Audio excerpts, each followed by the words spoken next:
नमस्कार, स्वागत है आपका हमारे चैनल में। मैं रानी गुप्ता आपके साथ। बड़ी खबर सामने आ रही है। आपको बता दें, गृह मंत्री अमित शाह ने सीधे तौर पर यह संकेत दे दिए हैं कि देश में यूसीसी कानून लागू होकर के रहेंगे। इसी के साथ ही उन्होंने हिमाचल में चुनावी प्रचार के दौरान कांगड़ा में सीधे तौर पर जनता को संबोधित करते हुए ये कह दिया है कि हिमाचल प्रदेश में बीजेपी को यूसीसी लागू करने से कोई नहीं रोक सकता। इसी के साथ ही उन्होंने ये भी कहा कि जहां यूसीसी कानून लागू किए जाएंगे तो वहीं वक्फ बोर्ड की संपत्तियों पर भी लगातार जांच की जाएगी। इसी के साथ ही गृह मंत्री ने कांग्रेस के घोषणा पत्र पर भी बड़ा हमला किया है। उन्होंने सीधे तौर पर कांग्रेस पार्टी पर बड़ा पलटवार किया है। आपको बता दें कि चुनाव के बिगुल बज चुके हैं। विधानसभा चुनावों को लेकर के लगातार जो तमाम पार्टियां हैं चुनावी मैदान में उतर चुकी हैं।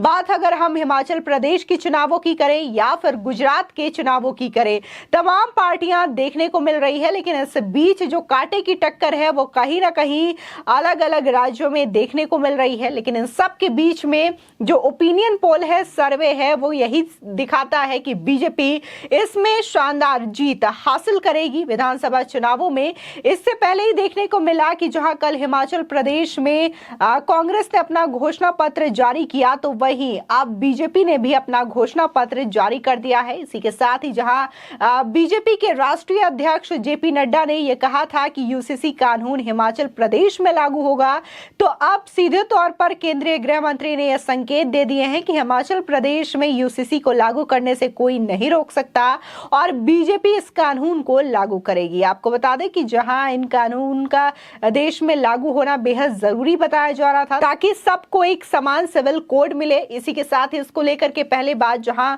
उत्तराखंड से शुरू हुई, तो गुजरात में भी एक कमेटी गठित की गई जो कि यूसीसी कानून लागू करने पर विचार कर सके। इसी के साथ ही अब हिमाचल प्रदेश में ये बात कही जा रही है और कहा जा रहा है कि बीजेपी सरकार बनाती है तो प्रदेश में यूसीसी लागू होकर रहेगा। आपको बता दें कि हिमाचल प्रदेश के लिए बीजेपी ने अपना घोषणा पत्र जारी कर दिया है। साथ ही इसमें वादा किया गया है कि विधानसभा चुनाव में जीत मिलने पर हिमाचल प्रदेश में यूनिफॉर्म सिविल कोड को लागू किया जाएगा। आपको बता दें कि इसके लिए एक कमेटी भी बनाई जाएगी जिसकी सिफारिशों के आधार पर यूनिफॉर्म सिविल कोड यानी कि यूसीसी लागू किया जाएगा। इससे पहले उत्तराखंड और इसी के साथ ही गुजरात की भाजपा सरकारों ने अपने अपने राज्यों में यूसीसी लागू करने के लिए ऐसी घोषणा की थी। आपको बता दें, जहां उत्तराखंड में देखने को मिला था कि पुष्कर सिंह धामी के नेतृत्व में ये चीजें की गई, तो वहीं गुजरात में भी ये बातें कही गई है क्योंकि वहां पर भी बीजेपी शासित प्रदेश है और ऐसे में वहां पे चुनाव भी होना है, तो इसको लेकर के कवायद जोरों पर है। इसके साथ ही बीजेपी शासित कई और राज्यों में भी मुख्यमंत्री भी ये कह चुके हैं कि हम इसे कानून के दायरे में ला सकते हैं, यानी कि जो अन्य बीजेपी शासित राज्य हैं देश के अंदर, वहां भी जल्द यूसीसी लागू होते हुए देखा जा सकता है।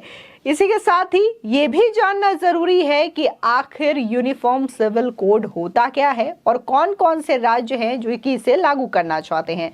आपको बता दें कि गुजरात के मुख्यमंत्री भूपेंद्र पटेल ने राज्य में समान नागरिक संहिता लागू करने के लिए एक समिति गठित करने का फैसला लिया है। इसी के साथ ही 29 अक्टूबर को कैबिनेट की बैठक में सीएम पटेल ने यह फैसला लिया था। समिति का गठन हाईकोर्ट के रिटायर्ड जस्टिस की अध्यक्षता में किया गया। इसी के साथ ही गुजरात के मुख्यमंत्री भूपेंद्र पटेल ने समान नागरिक संहिता यानी कि यूसीसी को लागू करने के लिए कमेटी बनाने का फैसला ऐसे वक्त में लिया जबकि राज्य में जल्द विधानसभा का चुनाव होने वाला था। आपको बता दें कि आखिर यूनिफॉर्म सिविल कोड होता क्या है। इसका सीधा सा अर्थ है, सीधे शब्दों में अगर समझें तो भारत में रहने वाले हर नागरिक के लिए एक समान कानून, चाहे वो किसी भी धर्म और किसी भी जाति से क्यों ना हो। समान नागरिक संहिता में शादी, तलाक और जमीन जायदाद के बंटवारे में सभी धर्मों के लिए एक ही कानून लागू होना होगा। यूनिफॉर्म सिविल कोड सभी धार्मिक समुदाय पर लागू होने के लिए एक देश एक नियम का आह्वान भी करता है, लेकिन देखने को मिला था कि कई लोगों ने इसका विरोध भी करना शुरू कर दिया। खासकर एक समूह जो है इसको लेकर के काफी ज्यादा दिक्कतें दर्शा रहा है। इसके बावजूद केंद्रीय गृह मंत्री ने आज सीधे तौर पर हिमाचल के कांगड़ा से जनसभा को संबोधित करते हुए यह कह दिया है कि देश में और हिमाचल प्रदेश में यूसीसी लागू होकर के रहेगा और भाजपा को यूसीसी लागू करने से कोई नहीं रोक सकता। साथ ही उन्होंने यह भी कहा कि हिमाचल प्रदेश के लिए पीएम मोदी ने बहुत सारे विकास कार्य किए हैं। अभी हाल ही में देखने को मिला था कि कैसे हिमाचल प्रदेश में ही एम्स हॉस्पिटल का उद्घाटन पीएम मोदी के द्वारा किया गया। ऐसे में केंद्रीय मंत्री ने सीधे तौर पर इस तरफ भी इशारा किया कि कैसे ट्रिपल तलाक को भी पीएम मोदी के राज में ही खत्म किया गया। धारा 370 को भी उन्हीं के राज में खत्म किया गया है और अब यूसीसी कानून भी मोदी गवर्नमेंट के अंडर में ही लागू होकर के रहेगा। साथ ही केंद्रीय गृह मंत्री अमित शाह ने सीधे तौर पर कांग्रेस पर भी निशाना साधा। इस चुनाव प्रचार के दौरान बता दें कि कांग्रेस ने अपना घोषणा पत्र जारी किया है, जिस पर कि अमित शाह ने निशाना साधा है। कांग्रेस की 10 गारंटियों पर हमला बोलते हुए अमित शाह ने कहा कि केवल उन्हीं की गारंटी पर विश्वास किया जाता है जिन्हें कुछ रिकॉर्ड होना होता है।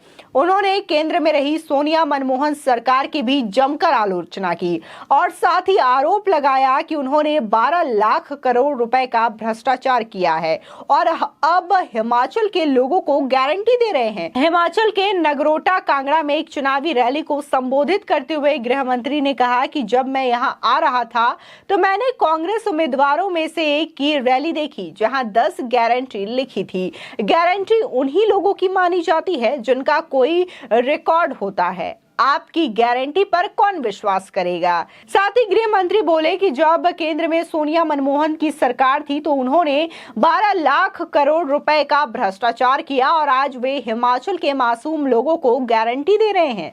कांग्रेस की 10 गारंटियों में पुरानी पेंशन योजना को लागू करना, 1 लाख सरकारी नौकरी देना, युवाओं के लिए 5 लाख नौकरियां, युवाओं के लिए 680 करोड़ रुपए का स्टार्टअप फंड, इसी के साथ ही महिलाओं को 1500 रुपए प्रति माह और 300 यूनिट तक मुफ्त बिजली भी शामिल है। आपको बता दें कि गृह मंत्री ने बीजेपी को कांग्रेस से अलग करते हुए कहा कि कांग्रेस शासन में हुए भ्रष्टाचार को गिनना काफी ज्यादा मुश्किल है और बीजेपी शासन में भ्रष्टाचार का पता लगाना भी उतना ही मुश्किल है।